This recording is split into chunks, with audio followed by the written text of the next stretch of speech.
उकाड़ा से शेख नदीम शराज की रिपोर्ट के मुताबिक उकाड़ा के सैकड़ों मकामी ताजरों का सेल टैक्स के खिलाफ प्रेस क्लब के बाहर एहतजाजी मुजाहरा।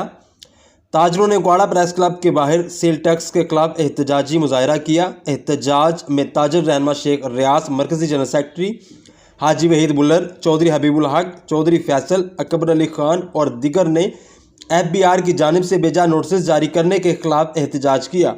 सैकड़ों छोटे दुकानदारों ने कहा, हम सेल टैक्स नहीं देंगे क्योंकि सेल टैक्स लगाकर छोटे ताजरों को मारने की कोशिश की गई है।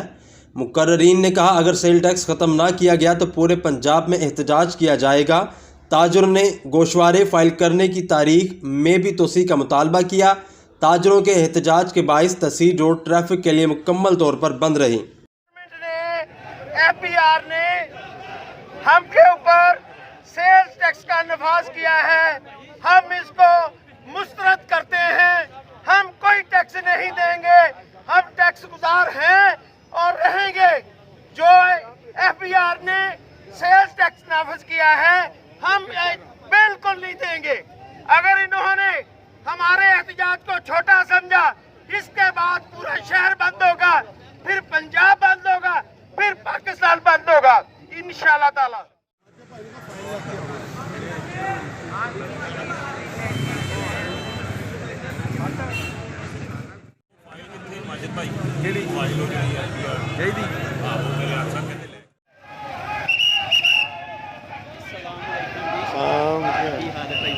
आप पिछे हथ बन के नहीं खिलाना क्यों अजीम दा भरा की सोटा फड़ के खिलाना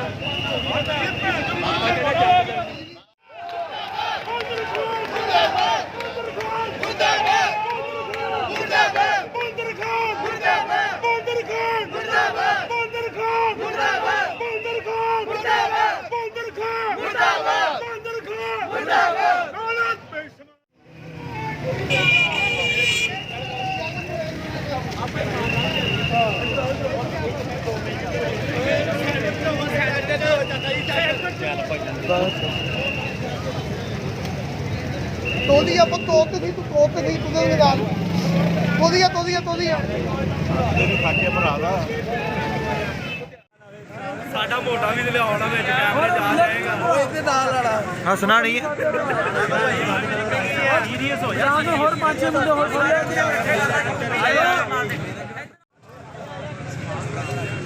ਮੰਗਣ ਵਾਲਾ ਵੀ ਲੱਠਾ ਪਾ ਕੇ ਘੁੰਮੇ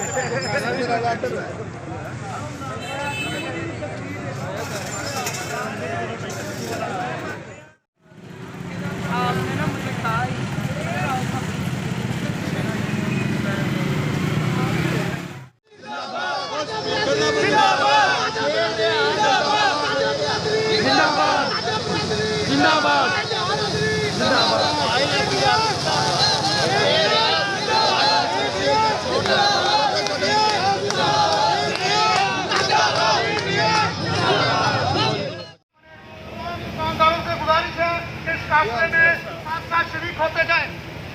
इस FBR के सालाना टैक्स के खिलाफ आज ये ताजर इकट्ठे हुए हैं। आज ये ताजर जनाब